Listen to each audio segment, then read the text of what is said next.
लोकसभा चुनाव अपने 7वें चरण में पहुंच चुका है। जिन सीटों पर वोट डाले जाने हैं उनमें कई वीआईपी सीट हैं।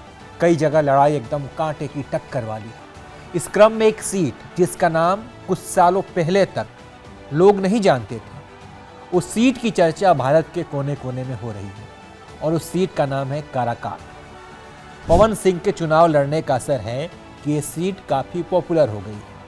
कुछ साल पहले तक काराकाट के बारे में बहुत कम लोग जानते थे, लेकिन अब सभी जानते हैं।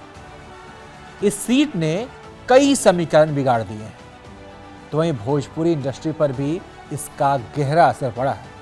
पवन सिंह के निर्दलीय चुनाव लड़ने से भोजपुरी इंडस्ट्री में कई स्टार जो हैं, जो कई गाना गाने वाले हैं, एक्टिंग करने वाले, वो सोच में पड़ गए हैं कि भाई जाएं तो जाएं कहाँ। मनोज तिवारी वाली भाजपा के साथ जाएं या पवन सिंह के साथ निर्दलीय उम्मीदवार को समर्थन दें। खैर, लोग पहुंच रहे हैं, कोई पवन सिंह के साथ है तो कोई निरहुआ के साथ रैली कर रहा है। खैर, 6 चरणों का चुनाव हो गया है और अब भोजपुरी स्टार और भाजपा के नेता मनोज तिवारी और निरहुआ की बड़ी परीक्षा होने वाली है, क्योंकि दिल्ली और आजमगढ़ में 25 मई को वोटिंग हो गई है। अब ये स्टार दूसरी सीटों पर प्रचार कर रहे हैं। मनोज तिवारी बनारस में डेरा जमाए हुए हैं। बनारस से करीब 150 किलोमीटर के आसपास की दूरी काराकाट लोकसभा सीट की होगी। इस सीट पर उपेंद्र कुशवाहा के पास पवन सिंह के खिलाफ प्रचार करने के लिए मनोज तिवारी और निरहुआ सबसे मुफीद चेहरा है, सबसे बड़े हथियार हैं।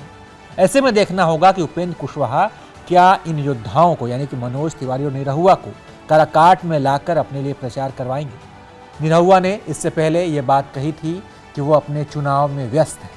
पवन सिंह के खिलाफ प्रचार करने में उनकी व्यक्तिगत रुचि नहीं है, लेकिन अगर पार्टी कहती है तो चुनाव प्रचार करने जाऊंगा।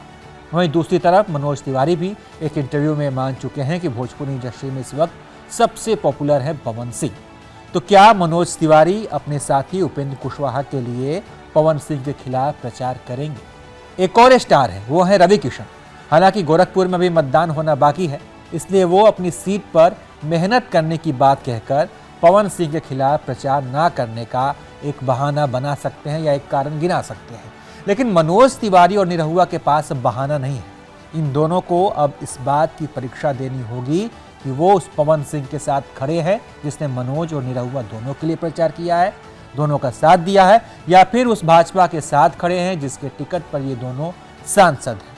तो देखने वाली बात होगी कि पवन सिंह के खिलाफ प्रचार के लिए एनडीए के पास इन दोनों नेताओं का से बड़ा कोई हथियार नहीं है। तो ऐसे में यह देखना होगा कि उपेंद्र कुशवाहा को इन दोनों नेताओं की मदद मिल पाती है या नहीं।